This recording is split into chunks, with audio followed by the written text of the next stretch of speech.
A lot of things concerning UFOs, aliens, and even higher entities, such as that are described in the new movie Higher Entities by Justin and Wes Fall, many of those things that Derek Gilbert and I predicted would occur is occurring now. Now, we predicted some things years ago when our book, The Day the Earth Stands Still, came out, and a lot of that stuff is coming to pass today. We're going to look at some recent stories. We're going to look at some video clips from a couple of years ago showing the types of things that we were saying at the time and examine how that applies today. All that and more on today's Into the Multiverse. This is Into the Multiverse with Josh Peck. All right, everybody. Hope you are doing well. Hope you had a great weekend and hope you're about to have another great weekend. So we got a lot to get to today. There's a lot of stories, a lot of recent stories that have come out, and this whole UFO official disclosure thing has just blown up. So we have got to talk about a lot of what's happening now, and then at the end of this episode, we're going to tell you how you can get a hold of the new film, Higher Entities by Justin and Wes Fall. So to start off with, Politico ran this story. Navy withholding data on UFO sightings, Congressman says. So apparently, a top Republican on the House Homeland Security Committee is accusing the Navy of withholding information about reports of unidentified aircraft after officially requesting more data on the mysterious encounters. So Representative Mark Walker of North Carolina and ranking member of the Intelligence and Counterterrorism Subcommittee asked Secretary Richard V. Spencer in July to outline what resources the Navy is dedicating to investigating the sightings. He also asked if officials have found physical evidence to substantiate the claims and whether they are aware of any foreign nations or private companies that have introduced breakthrough technology that could explain them. But Navy Undersecretary Thomas Maudley responded in a brief letter on July 31st that, quote, the Department of the Navy takes these reports very seriously and continues to log sightings and fully investigate the accounts, end quote. And that is according to a copy provided to Politico. But Walker said that he is discouraged by the Navy's seeming unwillingness to provide his committee with more data about the so-called unidentified aerial phenomenon, the term the Pentagon prefers over the more traditional unidentified flying objects, or UFOs. He has expressed concern publicly that the craft could pose a threat to U.S. forces or territory.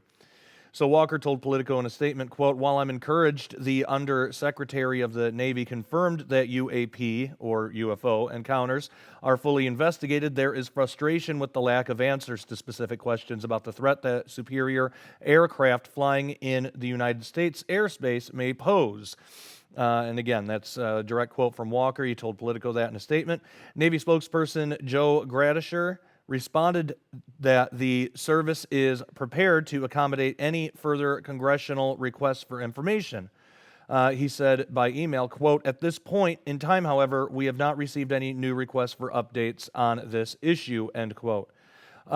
Here's something that we talked about in The Day the Earth Stands Still, a book that I wrote with Derek Gilbert. So it says, congressional interest in the unidentified aircraft reports have grown since revelations by Politico and other news outlets in late 2017. That is when our book came out, by the way.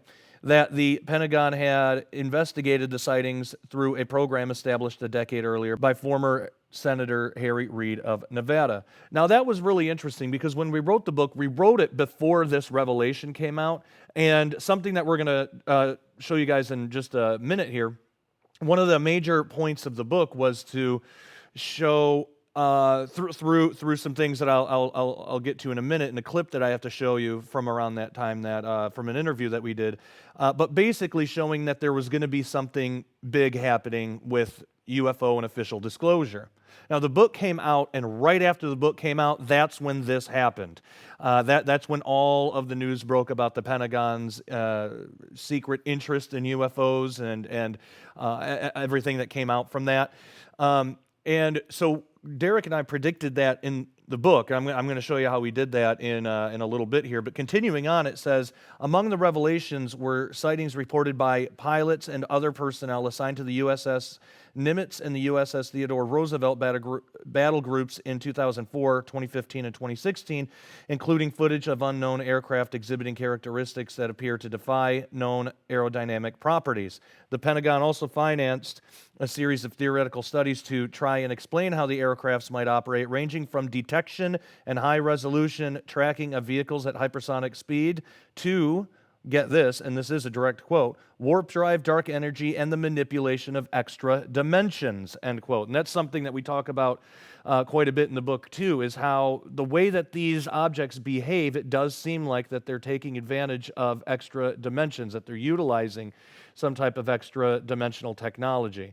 So we talk about that quite a bit, and right after the book came out, you can even check the dates on this stuff. Right after the book came out is when all of this stuff broke with the Pentagon, and it was right in the time period where Derek and I said something big was coming. Something big was about to happen with UFO disclosure, and we showed how. We're going to tell you how we found that out in just a minute here.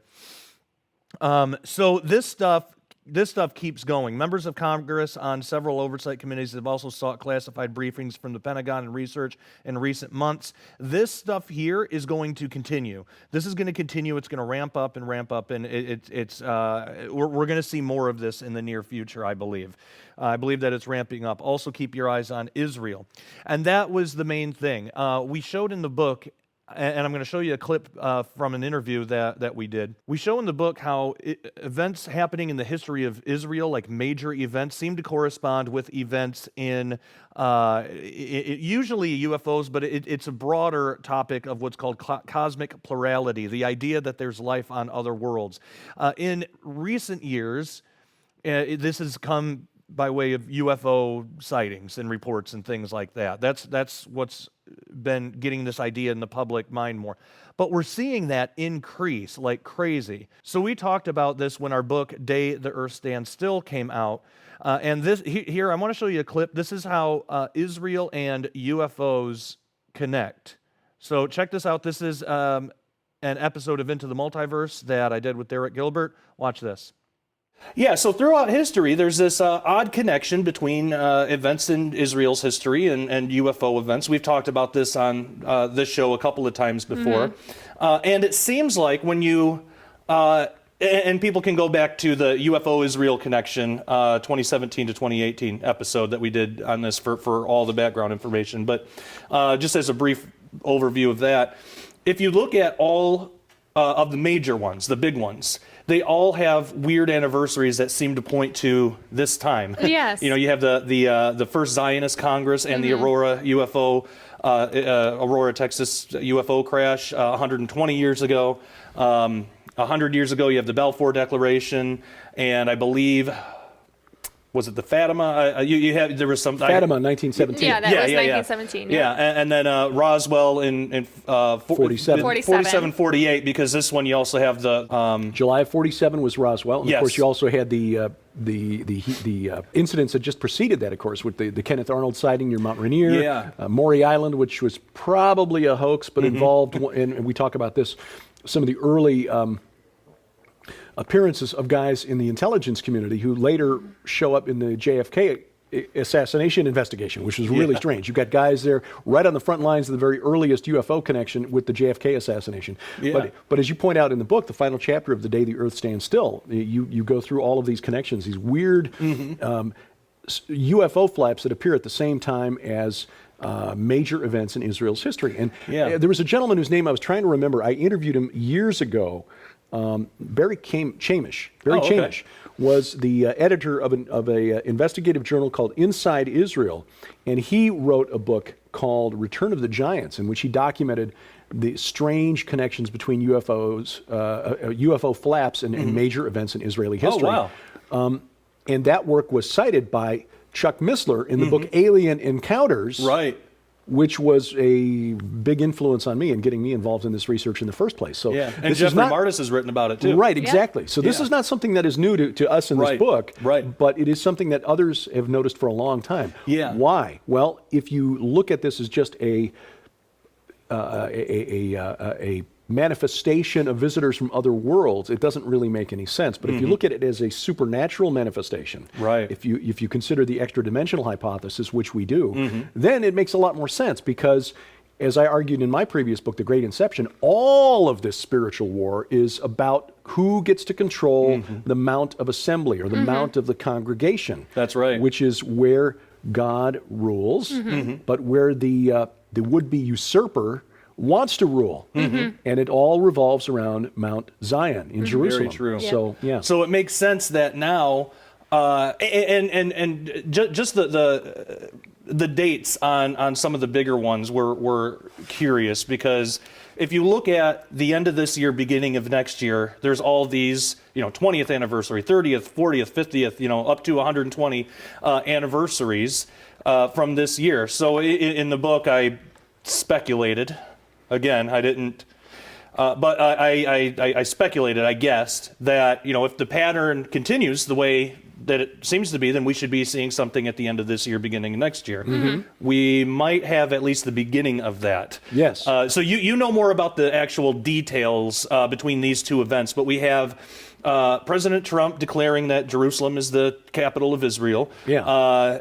Which apparently the UN doesn't like very much. And then we have the Pentagon admitting of a secret investigation into UFOs. This was a really strange series of events that have taken place. December of 2017 is really, really turning out to be a wonderfully weird year. Yeah. Because on the 6th, that's when Donald Trump made his speech. And since 1995, the United States, the presidents of the United States have been signing 6-month waivers that allowed them to delay fulfilling the obligations under a law passed by Congress back in '95 that declared Jerusalem the capital.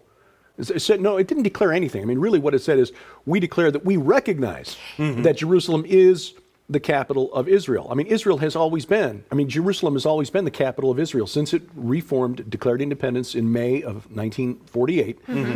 The seat of government has always been in Jerusalem. And I admitted this last week when on Sci Friday. I thought Tel Aviv was the capital. Right. Because I'm a stupid American and I don't know anything about, what goes on in other nations. But it's because the way our media always talks about what goes on inside Israel. Our embassy has been in Tel Aviv as a political symbol that, we don't want to anger the Arabs and the Palestinians who've been here. There was a big fight back in 47, 48 in the Truman administration over whether or not to even recognize Israel as a nation. Yeah. That's right. Yep. It was not an easy decision. There were a lot of people inside the Truman administration who were very much against that. And as you point out in the book, of course, major UFO flap over the United States, Roswell, Pacific Northwest, all over the country in 47 and 48. So anyway, what President Trump did was simply recognize the facts on the ground. The Knesset meets in Jerusalem, always has. The Prime Minister lives in Jerusalem, always has. President of Israel, always Jerusalem. Yeah. So we have just been playing this game. So that happens on December 6th. Of course, the Middle East, protests all over the place because this symbol now has been removed. Then this past weekend on Saturday, the New York Times reported the existence of a secret, heretofore unknown program within the Department of Defense. Now, we've known about investigations by the Air Force, Project Blue Book, Project Grudge, Call Sign, others that have gone back to the 40s into the UFO phenomenon. The DOD itself, the Pentagon itself, kind of delegated that to the Air Force. But between 2007 and 2012, Senator Harry Reid of Nevada, who is now retired, got about $22 million a year put into the Department of Defense budget, the annual Defense Authorization Bill, to investigate reports of unidentified craft. Well, as we point out in the book, most of these craft are probably government projects, whether ours or belonging to other nations. If there's something in the skies over the United States, I really would like the Department of Defense to investigate and find out what the heck it is.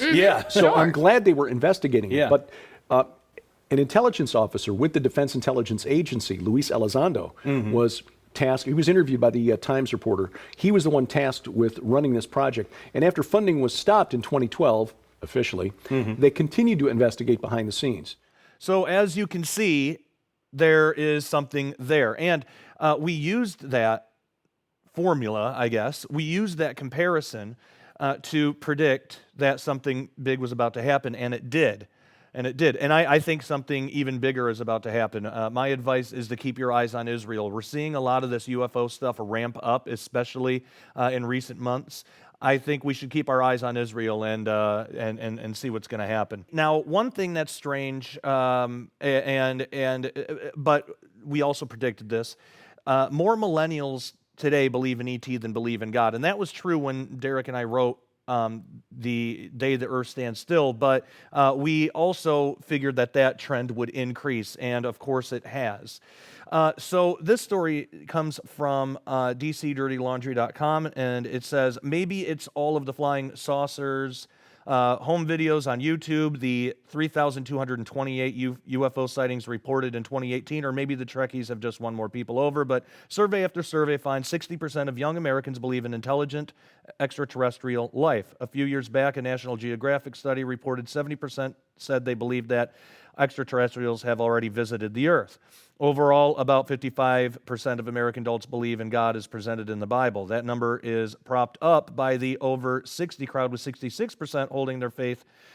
Millennials, however, come in around 40%, with the other 60 betting on ET or nothing. With a millennial church attendance dropout rate of almost 60%, it doesn't seem likely that God is going to be making a comeback with this group anytime soon.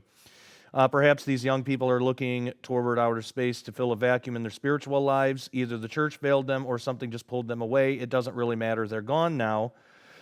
And I would suggest that it does matter. I think it actually does. Why is this happening? And I think part of the reason is because people believe that it has to be one or the other, and there's no room for both. So if you're going to be a Christian, you cannot believe in extraterrestrial life.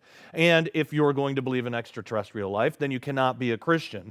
But that's not actually true. We made a case in the book, and Derek Gilbert and I, in The Day the Earth Stands Still, we made a case in there that actually Christianity could theologically accommodate the belief in extraterrestrial life. Now, we do totally separate that from the UFO and alien abduction phenomenon going on Earth today. We don't believe that that's extraterrestrial at all.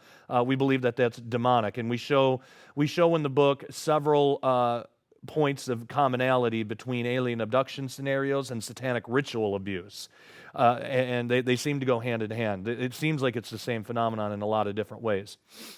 So we go through all that, but we did an interview with Dr. Michael Heiser on this question, if Christianity could accept an extraterrestrial life, a belief in extraterrestrial life. And so Derek and I talked with Dr. Heiser about that on Skywatch TV. Here's a clip of that interview. Check this out. Years and years ago, Christianity used to be at the forefront of this until people like Thomas Paine and brought up these kind of ridiculous arguments against the idea. And even after that, we had evolution come into play. And so now the church is almost in this defensive mode where we feel like we have to just say, well, it's just all demons. That's all it could be. It's demons. It's all evil. But there's a lot more to it than just that. There are other reasons why Christians, are afraid of the idea. If we take the demon thing off the table, for the discussion here, because we sort of brought that up. But Darwinism is a big deal. This was a positive discussion all the way really up into the mid-1800s. I mean, initially the early church fathers were opposed to the idea of other worlds, and that was largely because they were Platonists. They bought into Platonic and Aristotelian, to some extent, philosophy. And both those major philosophers, for different reasons, were opposed to other worlds. And so the church just sort of followed along, with those thinkers. In the Middle Ages, it was the same deal. And when you get to the sort of the later Middle Ages with Tempier, the first major religious thinker to say, hey, what's wrong with this idea? If we deny it, then we're denying God's omnipotence. How could we say God couldn't do something? That shifted the discussion, and eventually over the next few centuries, the idea of God could have created other worlds almost became like a no-brainer.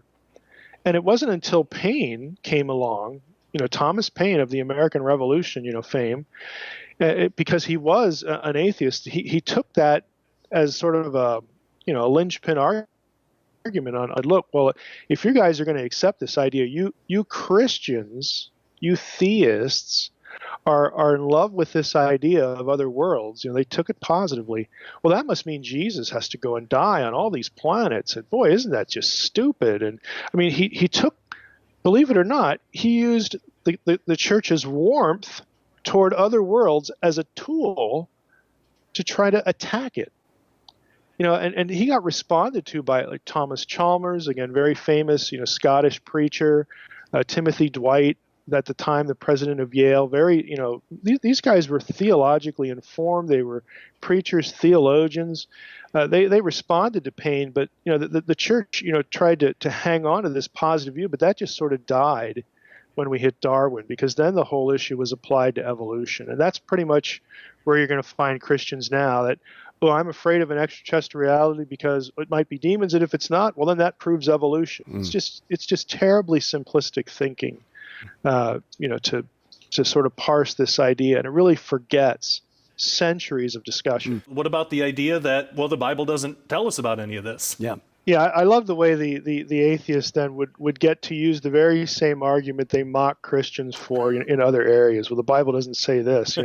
Hey, no kidding. The Bible doesn't talk about toilet paper, planets beyond Saturn, microwaves, electricity. That's just a dumb argument. So I don't care if the Bible doesn't talk about extraterrestrials. Big deal.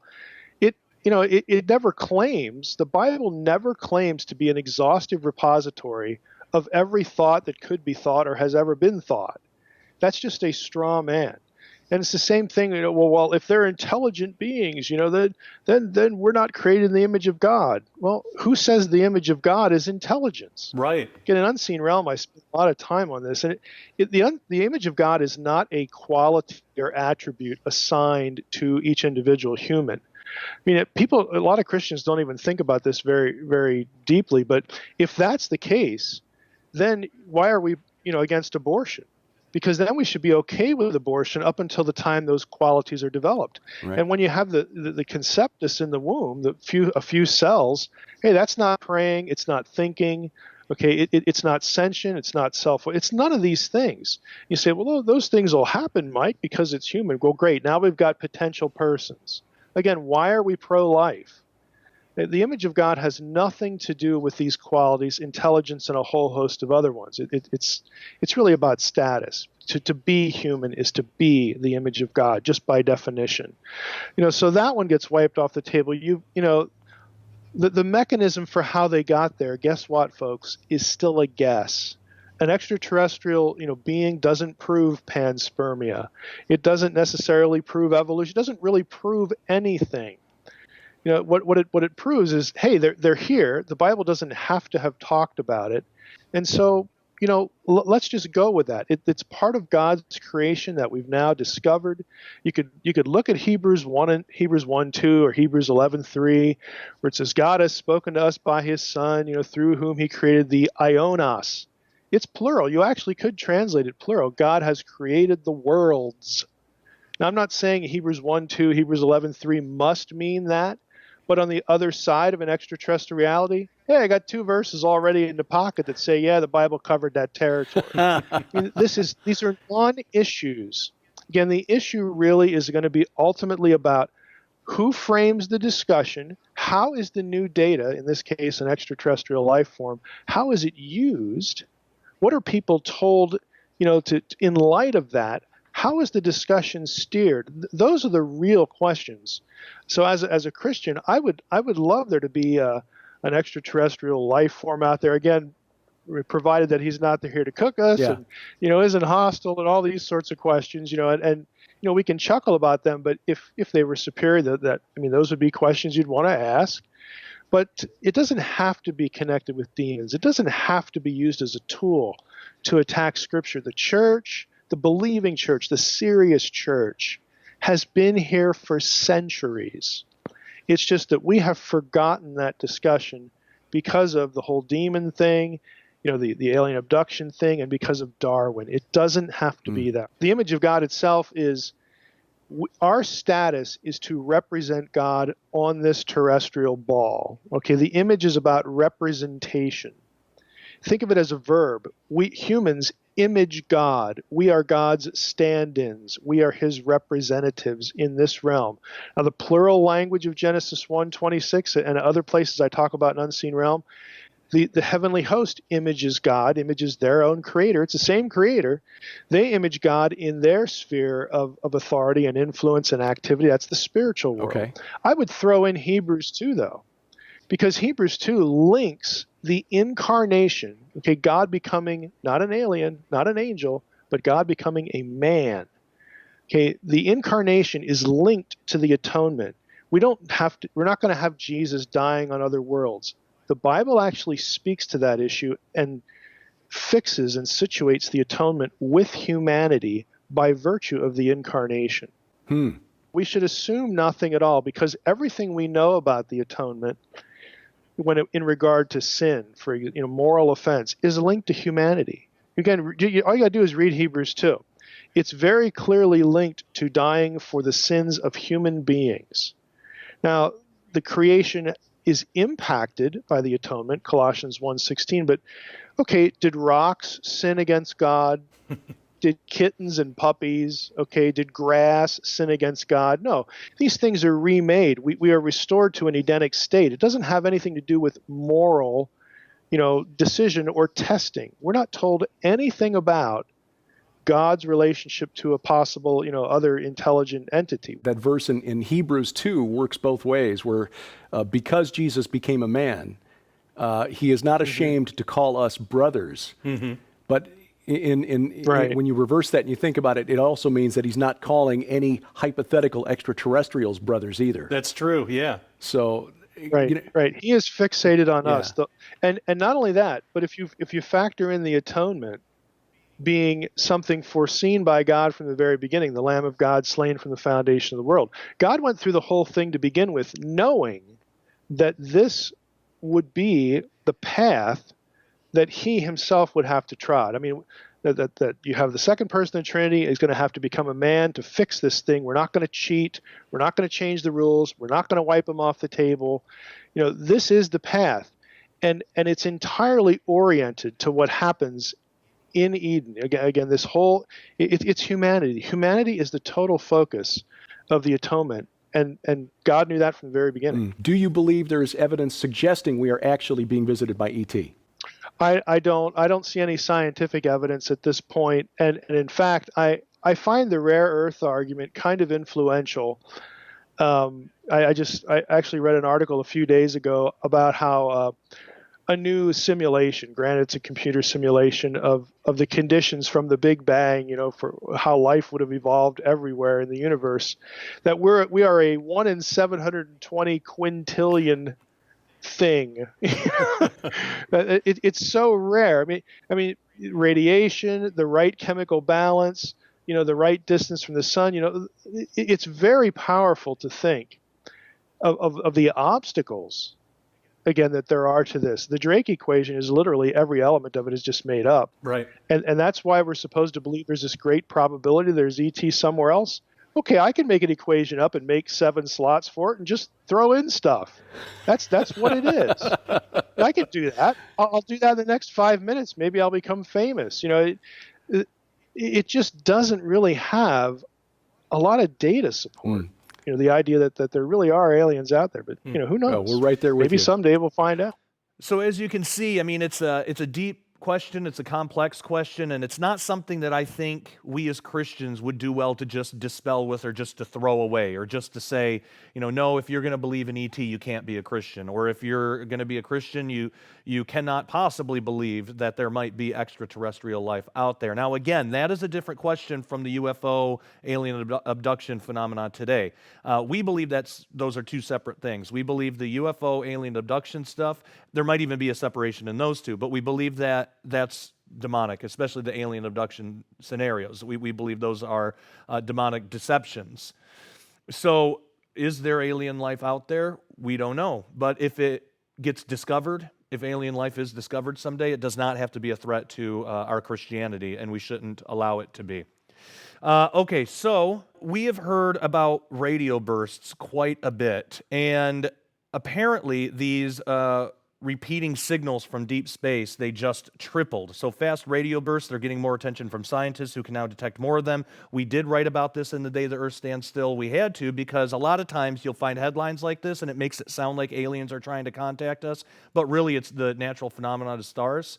But there's also studies, and we report this in the book, that extraterrestrial life may be using these fast radio bursts in some kind of array, because there was a lot of weird anomalies and coincidences having to do with these fast radio bursts, that if they were just totally natural, it wouldn't seem like those would manifest in the way that they did, but they do. So we report on that in the book, and more since then, more and more news has come out about these fast radio bursts. So they have just tripled. Scientists suddenly have a whole lot more data on the strangest and most recent studies in the cosmos called fast radio bursts. First discovered in 2007, these fleeting blasts of radio waves originate thousands, millions, or even billions of light years from Earth. FBRs have influenced the design of new radio telescopes like the Canadian Hydrogen Intensity Mapping Experiment, or CHIME, and now a team of Canadian and American researchers using CHIME has reported a major new set of FRB detections that could fine-tune our understanding of where these enigmatic signals come from and what produces them. So the leading theory is that it's stars, but again, there are some strange coincidences with these things. Now, what if these are being used as a type of attempted communication, or maybe not even to communicate with us, but what if this is yet just another thing being used by the enemy, by our spiritual enemy, in order to inject cosmic plurality into the culture even more? Because we're seeing this quite a bit. So what are these things? There's a major theory that suggests that they have connections with angels, and especially because when you look at the book of Revelation, really all throughout the Bible, angels and stars seem to be described in tandem. They seem to have something to do with one another. So are these stars being used by angels, maybe fallen angels, to send some kind of communication to people? You know, we don't really know, but one thing that I talked about in a section of a book that I wrote called I Predict, and I'm going to show you a clip from an interview that we talked about that, but I talked about, we did this interview a few years ago, and I said, leading up to the year 2025, that we're going to see an increase in angelic manifestations, specifically visitations. So could this be just another type of angelic manifestation or angelic visitation, angelic communication attempt? Now, these would be by fallen angels, most likely. To be honest, I guess we really don't know that, though. I mean, how do we know how one angel communicates with another? I've talked a lot about this on this show, how I think that there are spiritual causes that have physical effects. So these fast radio bursts, what if in the spirit realm, an angel communicates with another angel? And what if the physical effect of that are these fast radio bursts? It's similar to like if an angel falls. There's a theory that when an asteroid strikes the Earth, that's the physical effect of an angel falling. And we see a little bit of that in the book of Revelation with the wormwood prophecy and all of that, which, by the way, there's some exciting news coming up on that front here at Skywatch TV, so keep your eyes on Skywatch TV. But I talked about this a few years ago on a Skywatch TV episode with Gordon MacDonald and Joel Richardson. Gordon MacDonald worked really closely with Chuck Missler, and of course, Joel Richardson. He wrote Mystery Babylon, several other books. I've interviewed him before. But we were doing a panel together on a book that we all collaborated on called I Predict, and it was looking at weird things that were happening at that time and trying to predict what might the world see prior to 2025. And so we just used available evidence to try to do that. And what I talked about in the book, what I wrote about, I wrote a chapter on angelic manifestations. So here's a clip from that interview. Watch this. And you approach the supernatural realm, angels everywhere, the title of your piece. Where are they? How do we know they're there? Yeah. Yeah. Well, that's a good question. And it all depends on how we define what an angel actually is. Our culture would have us believe that angels are these fat little babies with wings that we only think about on Valentine's Day or something. But the Bible classifies angels very differently in a lot of strange ways. Most times they just look like normal humans. And we're even told that we might be entertaining angels unaware, Right.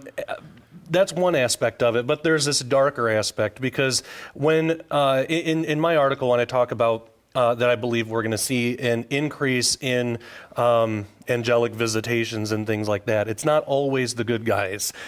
We see a lot of fallen angels too, and that comes out in a variety of ways. Most common, what I believe, is the whole UFO phenomenon, because that's been on a rise for years now. Now most people. Our audience is probably familiar with that idea, but if people are watching this for the first time, they might not understand the correlation between angels and UFOs. What does one have to do with the other? Right. And in my classification, I believe that there's 3 different types of UFOs that people see. One of them are just normal technological man-made machines, secret government projects, that we just don't know about, and the governments of the world are handling that. Nothing supernatural about it. It's but there's a second one that I believe are still technological crafts, but not created by man. And we know that because the Bible tells us angels have physicality to them. And when I say angel, we could just say any spiritual being, really, but they have a type of physical nature to them. They can exist in our 3 dimensions of space and time. And so they can, in a sense, build things. They can manipulate matter. They can do everything that we could do.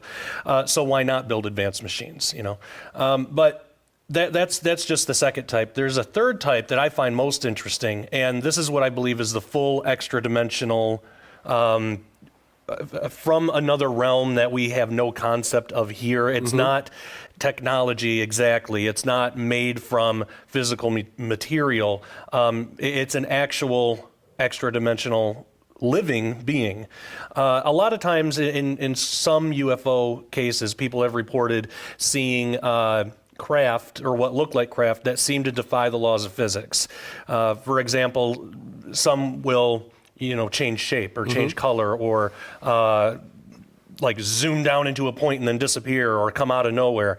And a lot of times when that happens, when things seem to break the laws of physics, we're only thinking in terms of 3-dimensional physics, where if you add dimensions, some of that stuff makes sense. And actually, Chuck Missler had a really good example that I really liked on this.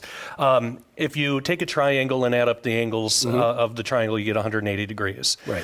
Well, what happens if you add those angles up and you get more than 180 degrees? It would seem physically impossible. Right. It breaks the laws of geometry or two-dimensional physics. But if you're looking at a triangle that's over a sphere, and the lines are curved into a third dimension, now it makes sense, and it doesn't break any laws at all. It doesn't break any geometry at all, but you have to add the dimension to get there. A very popular example of thinking in terms of higher dimensions is flatland, and every physicist has used this. Chuck Missler, I know, has used this example a lot, and it's the idea of thinking of a 2-dimensional universe and how we would interact with that universe, what inhabitants of the 2-dimensional universe would think of us. So you have 2-dimensional beings called flatlanders. They have no concept of up or down. If I take 2 of my fingers and stick them into flatland and move them around, the flatlander will see 2 circles moving independently and would have no idea that they're part of the same thing. Until you put your whole hand in there, and then they converge. Okay. Yeah. Well, it's interesting that a lot of the UFO phenomenon, a lot of people report stuff like that. It's just an extra dimension. So you have spheres instead of circles, and they converge together into one big thing, or they come apart. And so in this third classification of UFOs, it's actual extra dimensional beings, we could call them, coming into our dimension in and out in different ways. And actually, the prophet Ezekiel, I believe, talked about some of these beings. Commonly in especially in the ancient astronaut theorists group, they'll use the book of Ezekiel to try to say, well, he saw a spaceship and it was from another planet. And well, that's actually from what's called the extraterrestrial hypothesis, which talks about which interprets UFOs as being basically aliens on another planet.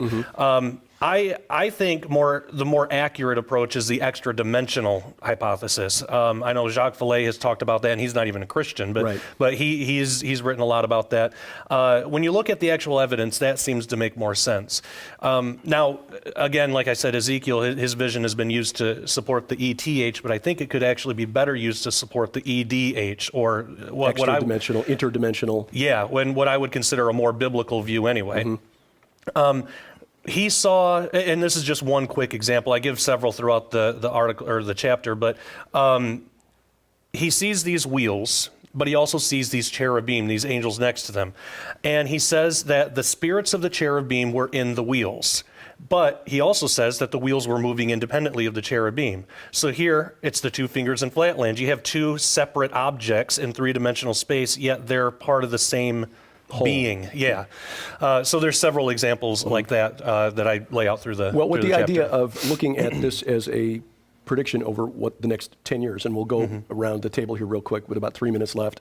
What do you see in terms of angelic visitations over the next decade? Yeah, I think we're going to see an increase in UFO sightings, abductions, and it's going to be even further ingrained in people's personal theology that somehow aliens fit in. Now, in connection with that, there's another story that just came out. New research suggests mysterious fast radio bursts could be a sign of alien civilizations. So yet again, as we talked about many times before, this is a way to inject cosmic plurality into the culture, because the more people are thinking about ET, the less they are thinking about God. We as the church have a part to play in that, because I think that a lot of Christians have created this world where you can't be a Christian and believe in extraterrestrial life. Again, like we said before, that's a different question than the alien abduction and UFO phenomena question. That all signs point to demonic. But what about just generally? Could God have created life elsewhere? So every time that these stories come out about fast radio bursts or exoplanets or something like that, it's like another little injection of cosmic plurality, the belief in extraterrestrial life or life on other worlds. It's more of that into the culture, and because of this culture that we live in, and in large parts we've created, because of that, many people believe that you can't be a Christian and believe in extraterrestrial life, and if you're going to believe in extraterrestrial life, you can't be a Christian. And as we show in our book, The Day the Earth Stands Still, me and Derek Gilbert, we show in the book that that's not true.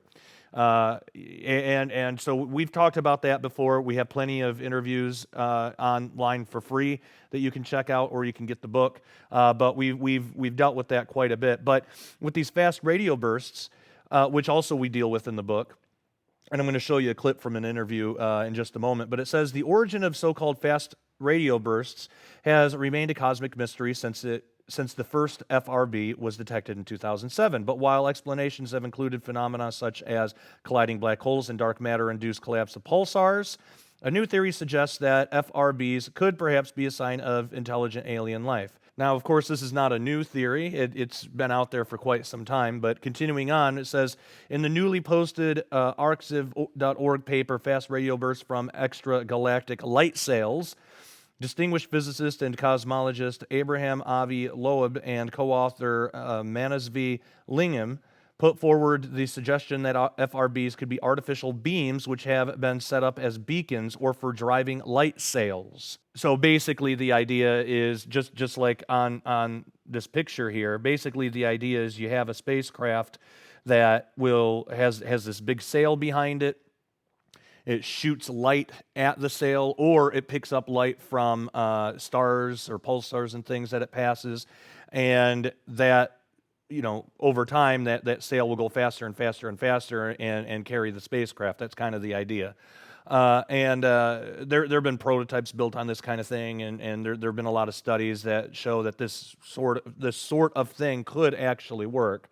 So the idea is maybe alien beings utilizing light sails could be the cause of fast radio bursts. Maybe that's what they actually are. And like I said, we did talk about fast radio bursts in our book, The Day the Earth Stands Still, and we did an interview on Skywatch TV. Here's a short clip about what we had to say about fast radio bursts. Check this out.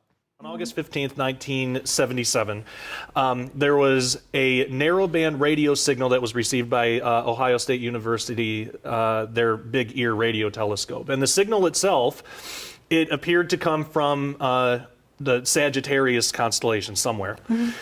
Now, astronomer Jerry R. Amon, I hope I'm saying that right, he discovered the signal a few days later, after it happened. He realized that this thing actually went on for 72 seconds, which that's an interesting number. Interesting number. Clearly artificial. Right. Yeah. Well, yeah, and so that was like the big question. Is this something that's artificial or is it a natural thing? And that's most people that look into it say it's something artificial, but we don't know what. We don't know if it's something from Earth, because there have been signals later that have been detected and then found out later it was like a Russian satellite, or it was some. So that seems unlikely to most people, because there's what's called a protected spectrum, which means that radio signals from Earth, from normal people, are not supposed to broadcast on that. So this signal was a 1420 megahertz signal, which is within what's called the protected spectrum. So most people believe that kind of rules out the idea that it could be something from Earth. It still could be. I mean, Has it it's been not debunked since then, the WOW signal? No, not to everybody's satisfaction. Like, it hasn't. There have been other signals. Like there was one that was detected and people thought it might be aliens, and then it was debunked later that it was actually a Russian satellite, or it was something that was sent out from Russia and bounced off something and came back. It still could be something like that. There was another. It turned out that it was the microwave oven in the staff lounge. Right. Seriously, I do remember that one. So this was what was really interesting. Like, most people who study UFOs, they know the WOW signal. It's been researched to death, and nobody has like a really satisfying answer on what it could be, whether on the alien side or whether on the human side. It just kind of depends what you think. Now, what's interesting though is there's no direct evidence that it was aliens. Some would say there's no direct evidence that it wasn't either, that it was humans. Okay, so it's out there. It's weird. They've never been able to detect it again, even though they've been looking. But what's interesting is, even through that lack of evidence saying that it must be aliens, on the 35th anniversary. So in 2012, Arecibo Observatory actually beamed an attempted response to this signal, and it contained. This is actually kind of funny. It contained 10,000 Twitter messages that was collected by National Geographic, bearing the hashtag chasing UFOs. It was a show that was running on there at the time, and it was really a promotion for the television series. But okay, like if they thought that this was aliens and they want to talk back to aliens, like, yeah, let's promote a show. Let's do it to promote a show. It's weird. Like, let's tweet the aliens. It's just a weird thing. So it kind of shows the state of our culture. How we interpret these things. Yeah, maybe there's aliens. Let's tweet them. And Klaatu is one of their followers let's now, get them on Facebook. Like, it just kind of shows how easy it is for a culture to accept this stuff if it's put in that kind of mental arena of social media or whatever. But also, again, there was really no evidence saying that it had to be. It's just a weird signal. Now, it could be something otherworldly. There could be something like that to it, but there's really no strong evidence saying one way or another. It's just a weird thing. Yet it's so easily embraced as this is our smoking gun of UFOs, the existence of aliens. This is our smoking gun. And it's so easily embraced that they would actually be willing to spend all this money to do this thing, promote a TV show. And that's the thing, it's a lot of money spent. Yeah, a lot of money. Well, to promulgate this thing. So the whole idea of fast radio bursts, it's continuing, it's growing, it's becoming more and more prevalent in the public eye, and it's something we're going to have to keep our eyes on as well. But again, just see it for what it is. This, whether it's a natural phenomenon or not, I do believe that the enemy is using this to try to get people focused on aliens because, again, the culture that we live in, if you're focused on aliens, typically you're not focused on God. Typically you're not a Christian. Now, of course, there's no reason that should be the case. You absolutely can be a Christian and believe in the possibility of extraterrestrial life out in the universe. And again, that is a totally different question than if they are visiting us today. UFO sightings, alien abductions, what are those? I believe they're totally satanic. I believe that that's demonic, and that's the case that Derek and I make in the book. So if you want more information on that, you can check out our interviews, or you can get the book at skywatchtvstore.com. If you haven't had a chance to already, make sure you subscribe to this channel and click the bell for notifications. If YouTube does not notify you, that's okay. Just know every Thursday morning at 9 a.m. Central, you will get a new episode of Into the Multiverse. All right, everybody, this has been a lot of fun, and until next time, thank you so much for watching. Take care, and God bless. When did the government alien programs originate and why? Who were the Collins elite, and were they exposing the dangers of such programs? What exactly did these black projects involve? Learn the astonishing answers to those questions and so much more. Skywatch TV is proud to announce the Higher Entities Ultra Collection. This special offer includes the new Fall Brothers feature film, Higher Entities, The Lost Tapes, which is a live-action documentary including up-close and personal discussions with former FBI agents, Department of Defense consultants, best-selling authors, and seasoned research professionals that deliver intimate testimonies of disclosure, which put you face-to-face on location and in the conversation. Featuring Justin Fall, Dr. Thomas Horn, Ray Boucher, Derek Gilbert, Stan Deo, Darren Geisinger, Chad Riley, and Wes Fall. But that's not all. You'll also receive the top-secret 5-volume DVD collection, Project Stargate. This unprecedented series of never-before-released confidential interviews features 12 of the world's leading authorities on UFOs, so-called aliens, gods, and the coming day of contact. You'll be amazed as we go behind the scenes to ask experts what they really believe is coming. Watch as men with security clearances like the late Dr. Chuck Missler share for the first time what they know. Then take notes as Dr. Michael Heiser, the late Chris Putnam, Russ Dizdar, Joe Jordan, L.A. Marzulli, Daryl Sims, Gary Stearman, Joyce Aarons, and others as they weigh in on what will soon cause the world to stand still in awe. Project Stargate holds a retail value all by itself of $150, included now for a limited time in the Higher Entities Ultra Collection. Sold separately, this Ultra Collection holds a retail value of $175. Yours now for your donation of only $35 plus shipping and handling. So take advantage of this incredible offer now and receive all 5 Project Stargate DVDs along with the new Higher Entities documentary for your donation of only $35 plus shipping and handling now at the Skywatch TV store. Order the Higher Entities Ultra Collection online or call 1-844-750-4985.